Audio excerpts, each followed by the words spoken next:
All right, as you know, we like to spotlight great Buffalo goings-on, and this one's pretty darn cool as HBO and Real Sports with Bryant Gumbel reached out to Western New York to do a story, and really an incredible story, but in the process used some Buffalo folk to help with the production of the segment in the show. And one of the gentlemen locally who was involved in it is Dan Oshier, who joins us now. Dan, good morning. How are you, man? Good morning. I am good, thanks. So, Dan, tell me, how does this whole thing happen when you are a local guy, your phone rings and goes, hey, would you be able to film this for us? Or were you also doing some of the research on it because there's Buffalo ties to the story? I got a phone call from the producers, and, at first you're sort of blown away being a local guy, and they reached out looking for help, camera crew, drone flight, and just knowledge of the city of Buffalo. Dan, really interesting thing that you just brought up, because Rob had a question about camera people and drones. Like, there are people that do handheld cameras that are on your production crews, that do cameras that are on platforms, whatever the case may be. And then there's drone cameramen. Do the cameramen know all of that, or are the drone camera people super specialized to only be able to do that? There's a lot of production crews where they'll just have a guy who flies a drone, which is sort of against the FAA rules a lot of the times.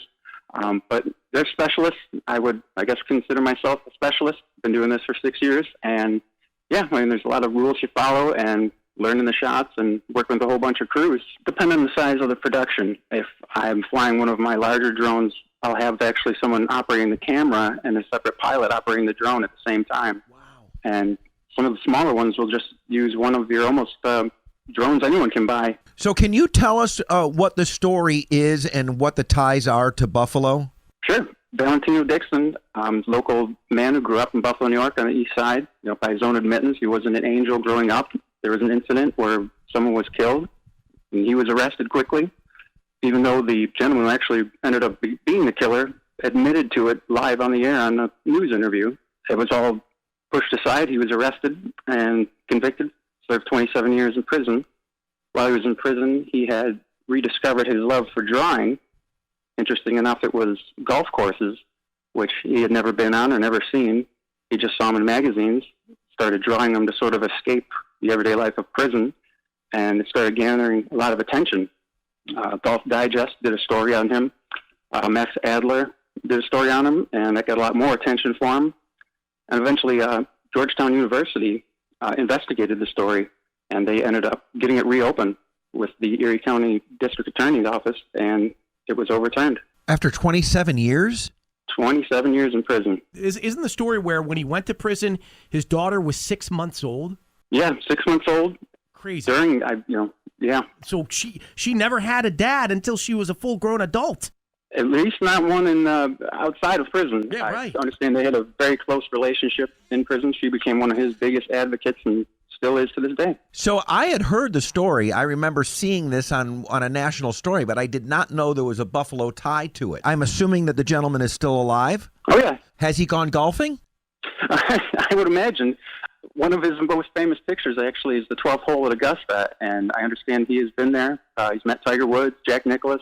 So he is a big-time golf artist. It's really cool for a guy that had never seen it. And, and watching we're going to play a portion of the trailer here, Dan, that you sent us, where the interviewer basically says, have you ever played golf? And he said, tell me where there's a golf course in an inner city. It was really fun. Not many on the east side. Right, not on the east side for sure. Dan Oshier joins us now. It's Fairway to Freedom, the story of Valentino Dixon on HBO Real Sports with Bryant Gumbel. You told me as we were setting up this interview via text, Dan, how, in fact, or one big part of the reason why you got this gig was sort of COVID-related, right? Yeah, that would be true. My production company, we're just a small local company, and I'm starting to get phone calls from Fox and NFL and CBS. And the thing that keeps coming up is a lot of these big production companies from Toronto are not able to come down here. So it's sort of fallen to us here and worked out in our favor.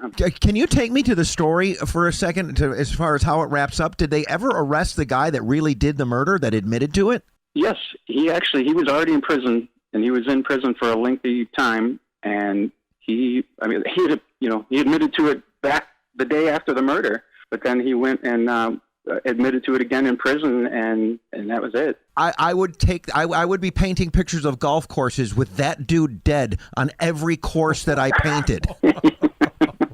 Dan, back to the production of the segment in this amazing story about a Buffalonian, Valentino Dixon. What did they direct you to do? Like, what in particular did they ask you to do? And in your brain, were you thinking, man, how can I make Buffalo look beautiful and great and awesome, where people will take things away from it that maybe have never seen, air footage of Buffalo or even street footage of Buffalo, and say, man, that looks like a cool place? Sure. I mean, we have a lot of amazing buildings.